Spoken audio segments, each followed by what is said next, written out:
It is currently 2 a.m. in Charlotte.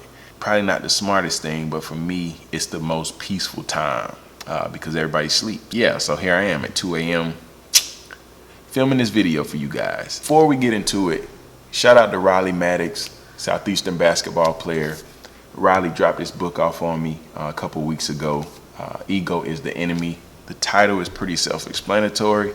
Riley, man, I appreciate you giving me this book. It was perfect timing, and it's been a great read thus far. I can't wait to give you guys a review on it. But if you're thinking about purchasing a new book, man, I encourage you to purchase Ego is the Enemy. A lot of gems and a lot of necessary information to understand how to balance your ego, and we all have it. But nevertheless, man, let's get into story time. City going up, so you better buzz. Finna see who really wanna us, really spilling blood.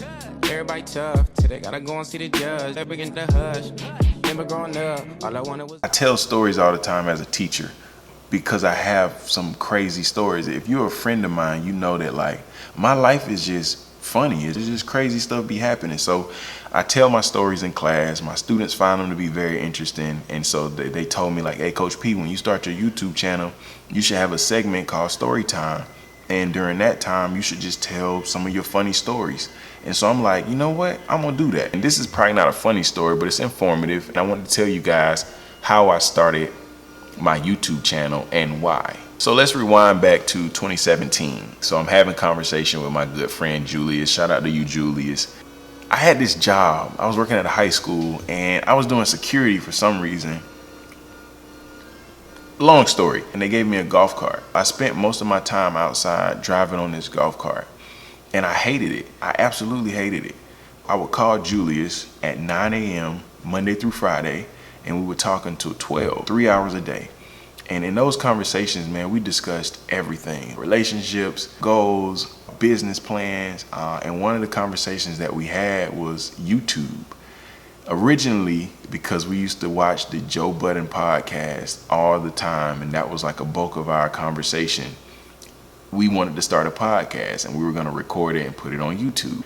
So that was the initial idea. We basically realized that financially we were not in a place to buy microphones and all of the stuff that a podcast required. Plus, we didn't have a location to film it.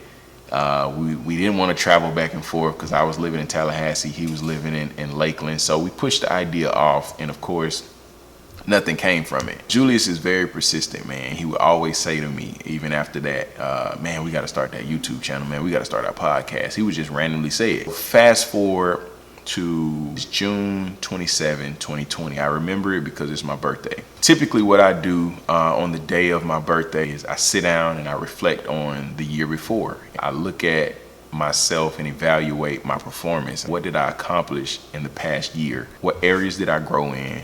I write down my goals for the age of 30. I told myself at 30, I want to see myself become more vulnerable, more outwardly expressive. And I said I wanted to start a YouTube channel. About 2 weeks later, crazy how God works, take a trip in July to Davidson, North Carolina with my good friend Zach Witt. Me and Julius are together. We decide to record a podcast with Zach. It was for Zach's podcast. Hey, we're back at it. My name is Zach. I'm here today with Malcolm and Julius, two good friends from college, and we're continuing this conversation across the line. What does racism look like in America? And how do we address it? Doing that pretty much catapulted us into saying, man, we got to start a YouTube channel. It was a must. We get back to Florida. A couple weeks later, I drive down to Lakeland. I bring my camera. Julius borrowed some lights from one of his friends, and we use his camera. We're trying to record a podcast. I'm going to include the picture that we took because the picture was like a catfish. We took the picture. The picture looked dope. Everybody on social media was feeling it. And nothing came. No video, no podcast, nothing came. Oh my God, he lied! That video that we worked on that night really planted the seed, and it just showed us like, hey, it is possible. You guys have to get better, invest in yourselves, and you can do this. A couple weeks later, it is Thanksgiving 2020. My son, myself, and my dad, we were together. And I'm like, man, you know what? We're about to cook dinner for Thanksgiving. and I'm gonna record it. I don't care how it comes out, but I'm gonna record it, I'm gonna put it on YouTube. It was the purest thing that I've done on YouTube. The video quality was terrible, the lighting was terrible. My son was just being himself, and I was capturing those moments, which was super dope looking back at it. The audio was really bad because I didn't have a mic. I was just using the built-in microphone to record the audio. But it was pure and it was fun, and I felt so liberated in doing it. It was the first time in my life that I had put myself out to be judged on that type of scale. I've prided myself all my life to be a very private person. I often say, man, I move like I'm in the mob, and I do. I'm very, very intentional. I'm very selective in who I deal with and just how I deal with them. I've been like that all my life. I've always assumed that silence is power. The less people know, the less power that they have to control you or manipulate or dictate your actions or the things that make you happy. I think we all have a big fear of public criticism. I think that's all of our biggest fear. That's why I think public speaking is such a fear of most people. What are they gonna think of me? What are they gonna say about me? That controls us in almost everything that we do.